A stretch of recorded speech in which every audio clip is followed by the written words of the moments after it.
Good morning to all of you. Last लेक्चरला आपण काय पाहिलं होतं आठवा. Last lecture we will see the acceleration, positive acceleration, negative acceleration and zero acceleration. Now today we start a new point, distance time graph for uniform motion. Graph काढायचा आपल्याला distance time graph for uniform motion. Uniform motion. तर हा point आज आपल्याला पाहायचा आहे. पहिला, uniform motion म्हणजे काय? अ बॉडी किंवा a object which covers equal distance in equal interval of time. A body which covers equal distance in equal interval of time is called uniform motion. Uniform motion. बरोबर ना? एखादा object equal distance cover करतो equal interval of time मध्ये, आणि मग आता equal distance equal आहे, equal interval of time आहे, आणि हा ग्राफ आपल्याला ड्रॉ करायचा आहे. मग काय दिलेलं आहे पहा. एका ग्राफ ड्रॉ करायचा आहे. ग्राफ काढण्यासाठी आपण हा वाय ॲक्सिस, हा एक्स ॲक्सिस वरती हा ग्राफ घेतला. या ठिकाणी वाय ॲक्सिस इकडे घेतला आपण टाइम घेतलेला आहे, आणि या ठिकाणी डिस्टन्स इन मीटर या ठिकाणी 0 कन्सिडर केलेला आहे. त्याच्यानंतर इकडे 80 पर्यंत घेतलाय ग्राफ.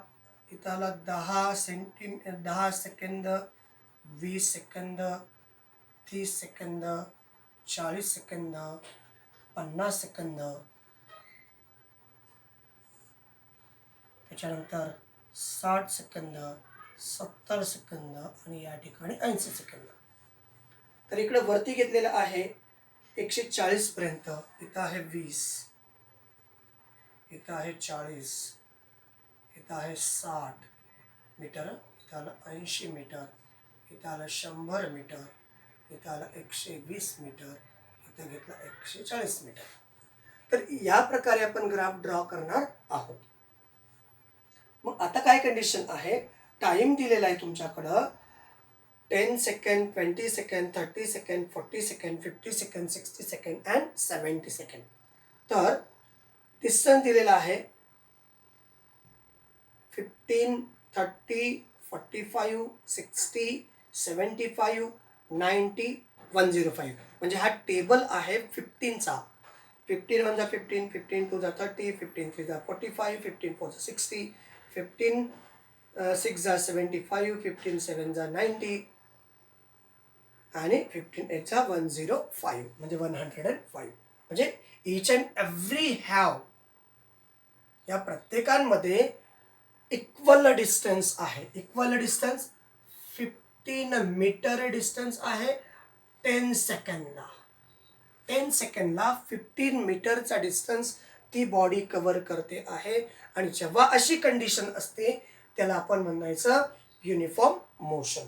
मग हा जर ग्राफ काढला तर तुमच्याकडे स्केल दिलेला आहे. एक्स ॲक्सिस वरती 1 centimetre is equal to X axis वरती 1 सेंटीमीटर इज इक्वल टू काय आहे? स्केल आहे या ठिकाणी एक्स ॲक्सिस वरती 1 सेंटीमीटर बरोबर एक्स ॲक्सिस वरती या ठिकाणी 10 सेकंड, आणि वाय ॲक्सिस वरती 1 सेंटीमीटर बरोबर किती आहे? 20 मीटर. 20 मीटर बरोबर. एक्स ॲक्सिस वरती काय आहे? एक्स ॲक्सिस वरती काय? Time in second. 1 सेंटीमीटर बरोबर 10 सेकंड, आणि इकडे 1 सेंटीमीटर बरोबर 20 मीटर असं आपण रिप्रेझेंट करतो आहोत. आणि मग जेव्हा आपण ग्राफ ड्रॉ करू तेव्हा हा ग्राफ असा येईल, स्ट्रेट लाईन ग्राफ. या ठिकाणी 10 साठी येईल, या ठिकाणी 20 साठी, या ठिकाणी 40 साठी, इथं 40, इथं 50, इथं 60 आणि या ठिकाणी 70 all. So this graph is a straight line graph. तर अशा प्रकारचा ग्राफ या ठिकाणी येऊ शकतो. 10ला, 20ला, 30ला. 10ला किती? 15. 20ला किती? 20ला किती? 30. 15 दुनी 30. त्याच्यानंतर 30ला 45. 40ला. अशा प्रकारे तुम्हाला त्या ठिकाणी ग्राफ ड्रॉ होईल. मग कसे पहा, 10ला 15 म्हणजे 10ला किती? 10 सेकंदाला काय आहे? 15 मीटर. 10 सेकंदाला 15 मीटर इथं येईल. त्याच्यानंतर 20 सेकंदाला 15 दुनी 30 मीटर येईल. 15 त्रिक 45 मीटर येईल. 15 चौक 60 मीटर येईल. 15 चौक 60 मीटर येईल. हा 60 मीटरचा इथं आहे. 15 चौक 60. 15 पाचा 75. या ठिकाणी 75 येईल इथं कुठंतरी. त्याच्यानंतर 15 10. म्हणजे अशा प्रकारे हा ग्राफ तुम्ही स्ट्रेट लाईनमध्ये ड्रॉ करू शकता. ह्या ग्राफ पेपरवरती तुम्ही सिस्टमॅटिकली ड्रॉ करायचा आहे. मग या ठिकाणी आपण काय सांगतो आहोत,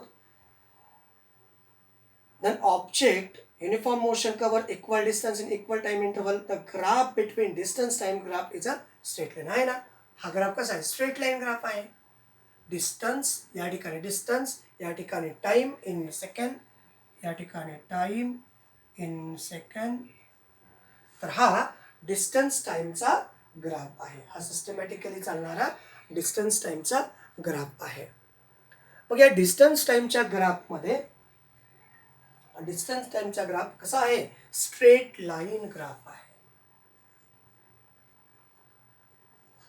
स्ट्रेट लाईन ग्राफ. ग्राफ कसा आहे? स्ट्रेट लाईन ग्राफ आलेला आहे. आणि मग याच्याशी रिलेटेड एक क्वेश्चन विचारलेला आहे. In the distance time graph, हा जो दिलेला डिस्टन्स टाइम ग्राफ आहे, what does the slope of the straight line indicates. मग स्लोप काढायचा. Slope is equal to slope काढायचा याचा. स्लोप इज इक्वल टू काय? Distance upon time. Distance upon time is a slope of the straight line. याचा slope calculate करण्यासाठी हा formula आहे. Slope is equal to X axis आणि divided by Y axis. X axis वरती काय आहे? Distance. Y axis वरती काय आहे? टाइम.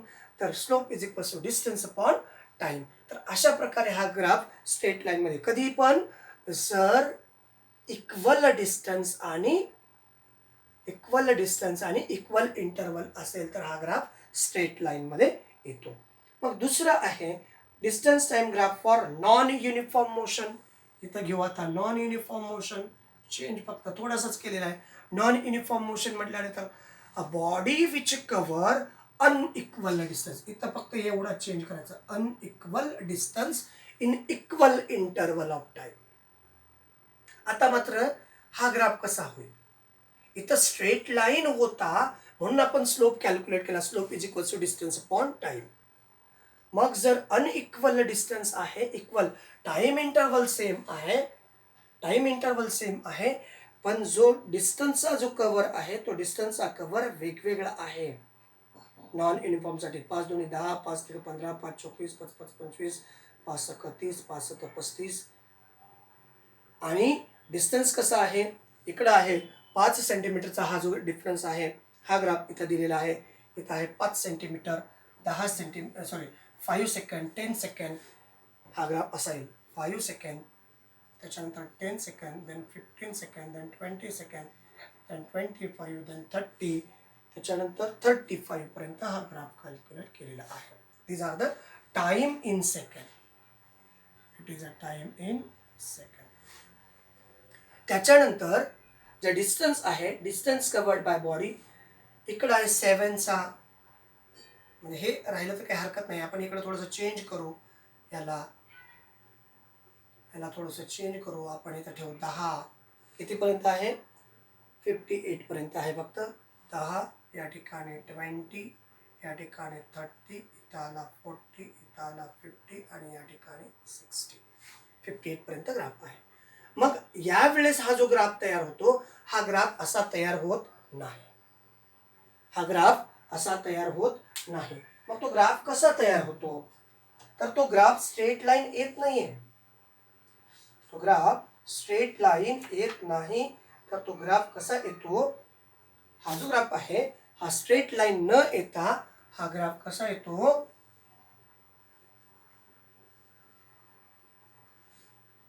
हा ग्राफ या ठिकाणी थोडासा या बाजूला बेंड होतो आणि मग पुन्हा असा. So this types of sorry इकडं वरती जाईल थोडंसं असं. अशा प्रकारचा ग्राफ. हा ग्राफ स्ट्रेट लाईन मध्ये नाहीये. हा ग्राफ स्ट्रेट लाईन मध्ये नाहीये. म्हणजे अशा प्रकारचा ग्राफ येतो. 5 ला किती 7, 5 ला 7 या ठिकाणी कुठतरी असेल 7. त्याच्यानंतर 10 सेकंदाला किती आहे? 10 सेकंदाला 12 या ठिकाणी कुठेतरी 12 असेल असा अंदाज आपण करतो. म्हणजे अशा प्रकारचे हे सगळा ग्राफ या पद्धतीनं ग्राफ पेपरवरती सिस्टमॅटिकली तुम्हाला ड्रॉ करता येईल. माझ्याकडे ग्राफ पेपर नाहीये, मी अंदाजे ड्रॉ करतो आहे हे सगळे पॉईंट. म्हणजे याचा पॉईंट मॅच करायचा, याचा पॉईंट मॅच करायचा आणि मग ग्राफ काढायचा आहे. तर अशा प्रकारचा ग्राफ तुम्हाला. मग हा स्ट्रेट लाईन आहे का? हा स्ट्रेट लाईन नाही. म्हणून याचा आपण स्लोप काढू शकत नाही. याचा स्लोप एका पर्टिक्युलर पॉइंट्स मधला कॅल्क्युलेट करता येत असतो. Clear? It is a distance time graph for non uniform motion. Non uniform मोशनची definition: a body which covers unequal distance in equal interval of time is called non-uniform motion. Non-uniform motion. Clear? त्याच्याकडे त्यानंतर एक question विचारलेला आहे. What difference do you see in a distance time graph for uniform and non uniform motion? Difference काय आहे distance time graph मध्ये? Uniform मोशनचा distance time graph कसा होता? युनिफॉर्म मोशन मध्ये डिस्टन्स टाइमचा ग्राफ कसा होता? इन युनिफॉर्म मोशन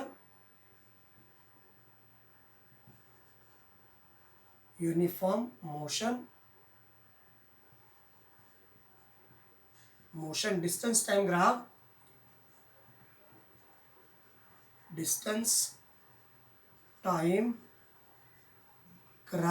कसा आला? Straight line.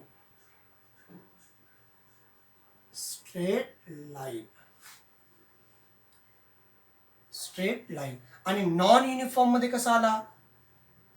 Non uniform motion मध्ये ग्राफ कसा आला? डिस्टन्स टाइम ग्राफ कसा आहे? डिस्टन्स टाइम ग्राफ कसा आहे? डिस्टन्स टाइम ग्राफ कसा आहे? Not a straight line. Non straight line नाहीये. तर distance time graph for uniform motion is a straight line. तर distance time graph for non uniform motion is a non straight line. तर हा difference तुम्हाला uniform मोशनचा graph आणि non uniform मोशनच्या ग्राफशी रिलेटेड सांगता येतो. त्याच्यानंतर नेक्स्ट ग्राफ आहे यूज युअर ब्रेन पॉवरचं. तुम्हाला क्लिअर झालं. त्याच्यानंतर नेक्स्ट पॉईंट आहे velocity time graph for uniform velocity. Velocity time इथं लिहितो velocity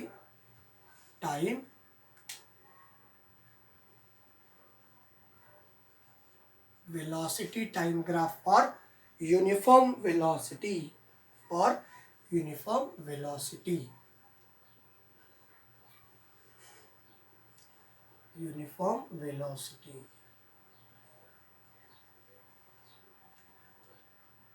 Okay? Uniform velocity. Velocity time graph for uniform velocity. मग पहिल्यांदा आपण युनिफॉर्म वेलॉसिटीची डेफिनेशन मांडू आणि नंतर आपण ग्राफ काढायचा प्रयत्न करूयात. We write the definition of uniform velocity. A body moves equal distance in equal interval of time. A body moves equal distance in equal interval of time a body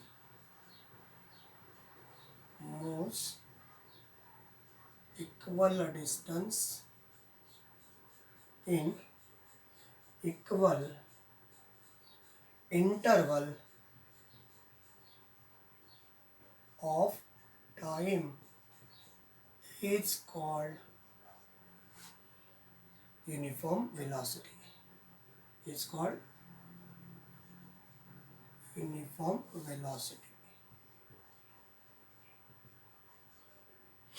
clear? एखादी body equal distance cover करते equal interval of time मध्ये, तर त्याला आपण uniform velocity सुद्धा म्हणतो. मग इथे एक याच्याशी रिलेटेड बघा, एक कंडिशन दिला आहे, एक train is moving with a uniform velocity of 60 kilometre per hours for 5 years. 60 kilometre per hours एक ट्रेन दिलेली आहे. ती ट्रेन 60 किलोमीटर पर आवर्स ती 5 आवर्स प्रवास करते आहे. 60 किलोमीटर इथं 1 आवर्स, या ठिकाणी 2 आवर्स, या ठिकाणी 3 आवर्स, या ठिकाणी 4 hours, and it is a 5 hours. That is a time in HRS hours. आणि या ठिकाणी हा आहे 20 किलोमीटर, हा आहे 40 किलोमीटर, आणि हा आहे 60 kilometre.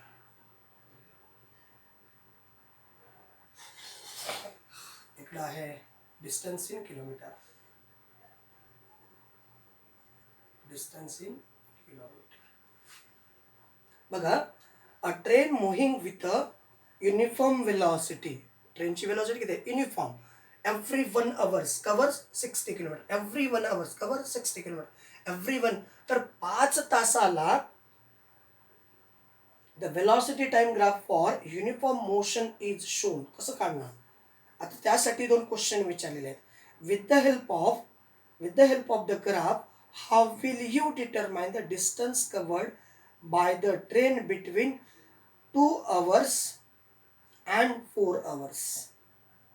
Difference between 2 hours and 4 hours. जर काळजीपूर्वक पहा, या ठिकाणी दिलेला आहे हा 2 आवर्स आहे आणि या ठिकाणी 4 आवर्स आहे. सो टाइम ग्राफ म्हणजे 1 आवर्सला 60, 2 आवर्सला 60, म्हणजे 2 आवर्सला किती झालं? in 2 hours ट्रेन किती डिस्टन्स कव्हर करते? इथला 60 आणि इथला 60. क्लिअर? इथला 60 आणि इथला 60 किती झाला? 120 किलोमीटर इन 2 hours. आणि इन 4 hours इथला 60, इथला 60, इथला 60, म्हणजे in 4 hours 6 Chowk 24, 240 kilometre distance is covered by train. What with the help of graph वरनं how will you determine the distance covered by the train between 2 and 4 hours? आता 2 आणि 4 hours मधला, 2 पासून 4 hours मधला त्या ट्रेनने किती डिस्टन्स कव्हर केलाय? इथून एवढं किती डिस्टन्स आहे? इथून एवढं किती आहे? 60 किलोमीटर. It is 60 kilometre. आणि इथून एवढं किती आहे? 60 किलोमीटर. म्हणजे 2 to 4 hours मध्ये, 2 पासून 4 hours मध्ये, म्हणजे इथं काय करावं लागेल? 4 - 2 म्हणजेच 2 hours साठी, 1 hour साठी 60, 1 hour साठी 60, तर 2 hours साठी किती? 60 × 2 म्हणजेच 120 kilometre. In 2 to 4 there is a 120 kilometre distance covered bye. बघा ना, 2 पासून 3, 2 ते 3 म्हणजे किती तास? 1 तास. किती कव्हर केला डिस्टन्स? 60. 3 पासून 4 पर्यंत किती कव्हर केलं? 60. म्हणजे 2 ते 4 मध्ये किती कव्हर केलं डिस्टन्स? 60 आणि हे 60. 60 आणि 60 किती? 120 kilometre distance covered by train. इथंपर्यंत क्लिअर आहे का? बघा, हा क्वेश्चन क्लिअर झाला. काही शंका आहे का पहा बरं. सिस्टमॅटिकली सगळ्या शंका क्लिअर झाल्या का पहा. All clear. नेक्स्ट कन्सेप्टकडे जाऊया. दुसरा क्वेश्चन आणि शेवटचा क्वेश्चन या ग्राफवरती विचारलेला आहे. या ग्राफवरती विचारलेला दुसरा question, is there a relation between distance covered by the train between 2 and 4 hour and area of a particular quadrangle in the graph, how acceleration of the train. आता या ठिकाणचा एरिया कॅल्क्युलेट करायचा आहे. एरिया कॅल्क्युलेट करण्यासाठी आपण काय काय करावं लागतं या बाबतीत माहिती पाहिजे आपल्याला. एरिया कॅल्क्युलेट करायचा आहे. क्वेश्चन असा आहे की आपल्याला त्याचा एरिया कॅल्क्युलेट करायचा आहे. मग एरिया कसं कॅल्क्युलेट करणार विद्यार्थी मित्रांनो? तर एरिया कॅल्क्युलेट करण्यासाठी तुमच्याकडे जो ग्राफ दिलाय या ठिकाणी टेक्स्टबुकमध्ये या पॉईंटला दिला ए म्हणायचं, याला म्हणायचं बी, त्याच्यानंतर सॉरी याला ए इथं बी म्हटलेलं आहे, नाही इथं नाही, याला म्हटलेलं आहे, इथं म्हटलेलं आहे बी, या ठिकाणी आहे सी आणि या ठिकाणी आहे डी. आता ए बी सी डी या एरियामध्ये किती तास लागतात? 2 hours. 2 hours नाही, इथून इथपर्यंत 1 hours, इथून इथपर्यंत 1 hours. क्वेश्चन काय बघा, is there relation between distance covered by the train between 2 and 4 hours. 2 and 4 hours मधला इथून इथं किती? 1 hours. इथून इथं किती? 1 hours. म्हणजे टोटल किती? 2 hours. 2 पासून 4 मध्ये किती तास येतात? 2 तास येतात. And the area of quadrangle, area काय? एरिया ऑफ म्हणजे हा क्वाड्रँगल काय म्हणणार? क्वाड्रँगल ए बी सी आणि D. Quadrangle A B C डीचा एरिया हे 60. आवर्स किती? 2 hours. आणि डिस्टन्स किती? डिस्टन्स किती आहे? 120 किलोमीटर. डिस्टन्स किती? 120 kilometre in 2 hours. In 2 hours. Clear? मग एरिया आता हे एवढं काय झालं? डिस्टन्स, आणि हे काय झाले? आवर्स. तर एरिया ऑफ क्वाड्रँगल इज काय आहे? 120 kilometres and 2 hours. Clear? And what is the acceleration of the train? Acceleration of the train is 0. Acceleration of the train is 0. आता प्रश्न पडला असेल, acceleration of train is 0 का? बघा, acceleration चा formula काय लिहितो? A is equals to v minus u upon t. Clear ना? acceleration चा फॉर्म्युला काय लिहितो? v minus u upon t. Initial velocity किती आहे? a is equal to initial velocity किती आहे? 60. फायनल वेलॉसिटी किती आहे? 60 डिवायडेड बाय t किती आहे? t समजा हा किती?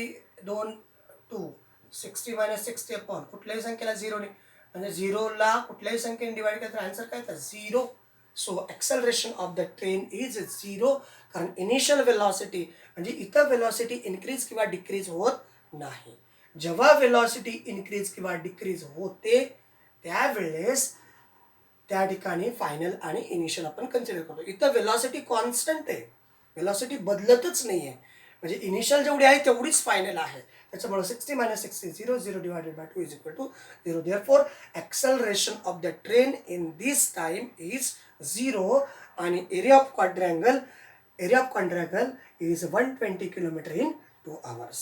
तर अशा प्रकारे 120 किलोमीटर इन 2 hours अशा प्रकारे आपण त्याला सांगू शकतो. क्लिअर? सगळ्यांना क्लिअर झालं का? ऑल कन्सेप्ट क्लिअर झाल्या? चला ठीक आहे, आज या व्हिडिओमध्ये आपण इथेच थांबूयात. थँक्यू. सगळ्या कन्सेप्ट तुम्हाला समजल्या असतील अशी मी अपेक्षा ठेवायला काही हरकत नाही, आणि मग आपण आज याच ठिकाणी थांबूयात. थँक्यू. Thanks a lot.